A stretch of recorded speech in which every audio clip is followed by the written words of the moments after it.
Merhaba, hoş geldiniz. Kanalıma ve mutfağıma sefalar getirdiniz. Bugün yine güzel bir tarifle karşınızdayım. Birkaç gündür anne yemekleri, sağlıklı yemekler, zeytinyağlı yemekler yapıyorum. Bugünkü tarifim de yine bunlardan bir tanesi. Zeytinyağlı taze bakla yemeği yapacağım arkadaşlar. O kadar lezzetli oluyor ki çok da sağlıklı. Mutlaka çoluğumuza çocuğumuza yedirmeliyiz diye düşünüyorum. Severek paylaşıyorum. Umarım siz de beğenirsiniz. Hadi geçelim yapılışına.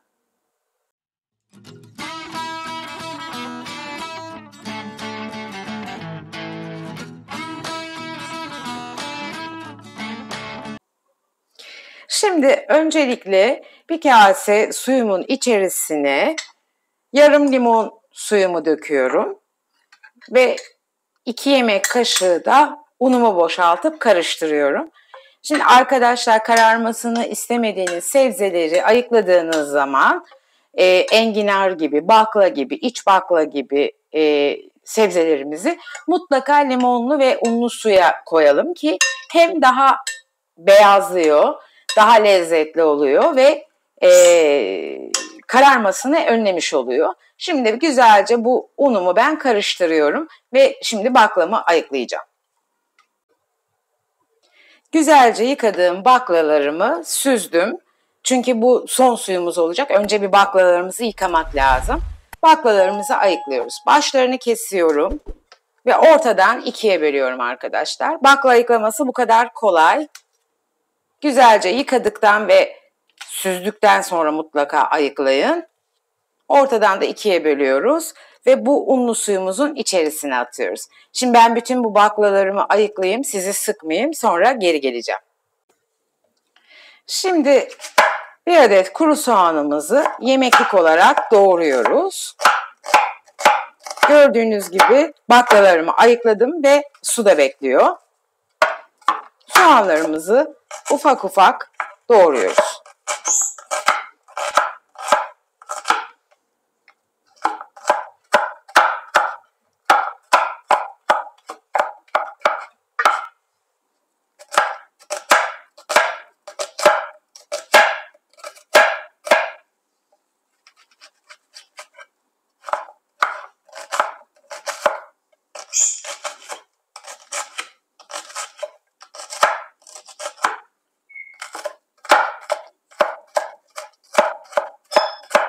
Doğradığım soğanlarım, yanımda tencerem var. Tencereme alıyorum.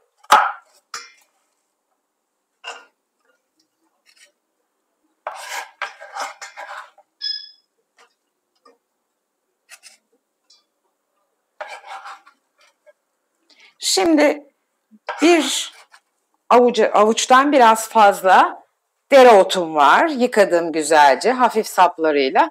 Bunları da doğruyorum ki bütün doğrama işlemim bitsin ve ocağımın başına geçebileyim. Ufak ufak doğruyoruz dereotlarımızı.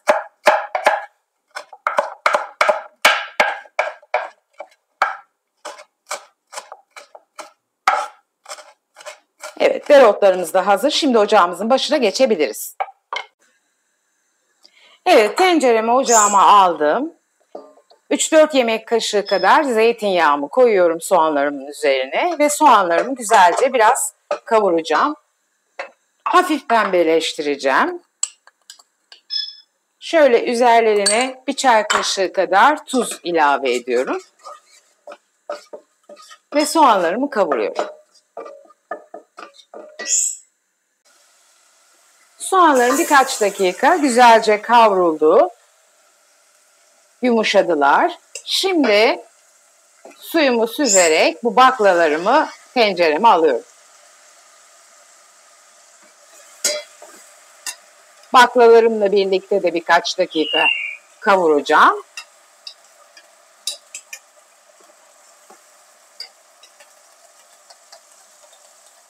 Evet.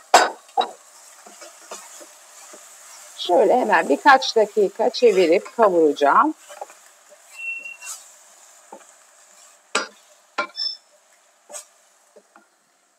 Şimdi